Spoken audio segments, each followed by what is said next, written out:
let's talk about shamanism. The word shaman comes from an ancient Siberian word meaning one who knows, a wise woman or man. But for what I have learned, these community doctors, spiritual intercessors, and tribal diplomats were generally women. And that's because this is a very natural role for us. Check out my video titled The Fall of the Feminine if you want a bit more detail about why that is. At some point in ancient times, the earth became imbalanced toward the masculine polarity. There is a masculine and a feminine component to all aspects of existence. Creation cannot exist without both, but we really started seeing a heavy crackdown on the divine feminine and basically trying to erase her from all religious doctrine, erasing her from scriptures, teaching everybody that it's evil, punishing women for participating in feminine practices. Over time, thousands of years, women have been gradually and systematically displaced from these roles as community shamans, community healers, community doctors, diplomats, leaders. We are slowly reclaiming these roots, one awakening at a time.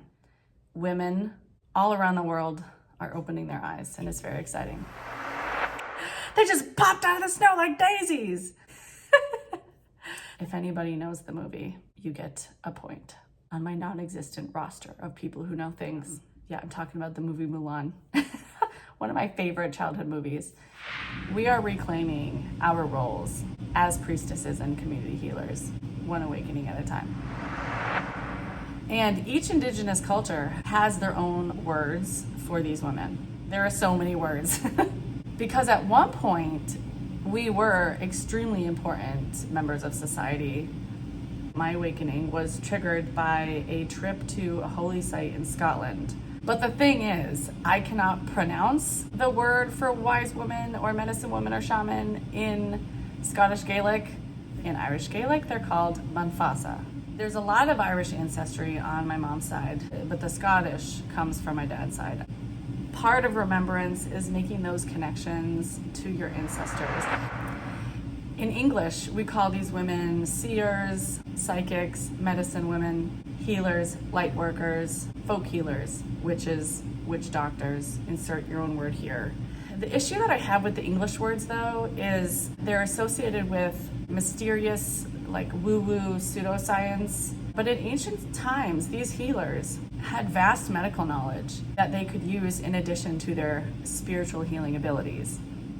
There was an understanding of the interwoven connection between the spiritual bodies and the physical body. They understood that you cannot heal one without the other. We're moving back into that balance now. The feminine is coming back online. The overbearing masculine polarity that we've been living in is backing up a little bit, and we're moving into balance. Holistic health is becoming much more accepted because we're remembering the ancient ways, because people are starting to wake up and they're promoting these ideas once again. We're not even promoting, they're triggering other people's remembrance of our natural connection to the earth and the spiritual realms. We are remembering that the mental and emotional components of the self governs how our body functions and can make or break our health. So in my opinion, okay, this is how I view it. The emotional self is the spiritual self. The spiritual aspect of our life and spiritual components manifest themselves in our physical reality as emotions. So they're not exactly the same, but that's how we access the spiritual realm, is through our emotional disposition. So when you send out a deep heartfelt cry for help, or a very strong feeling of love and gratitude in prayer, or a wish, or you feel very passionate about a goal, those prayers and those goals are more likely to be answered and accomplished because our emotions are directly linked to our ability to create and command our reality through the spiritual realms. And when I say spiritual realms, I mean dimensions. So in order to manifest something in the physical world, we have to first make it manifest in the higher dimensions through our imagination and our emotions. I mentioned heartfelt cries for help, I mentioned goals, I mentioned prayers, but you can also manifest really dark, negative things into your life as well. Like if you are just writhing in anger and hatred and jealousy, you are going to attract crappy things into your life. Because our emotions is how we connect to the spiritual realm. This is why shadow work is so important.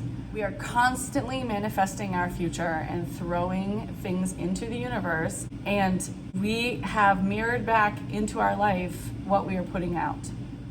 Every spiritual tradition discusses darkness, that battle between evil and good, or the battle between darkness and light. And when darkness is trying to infiltrate your life with the goal of keeping you off your path, that's always the goal, they're going to do it by affecting your emotions, by affecting how you feel. Because the state of our spirituality manifests itself in the third dimension as emotions. So a spiritual attack is inevitably going to be an emotional attack.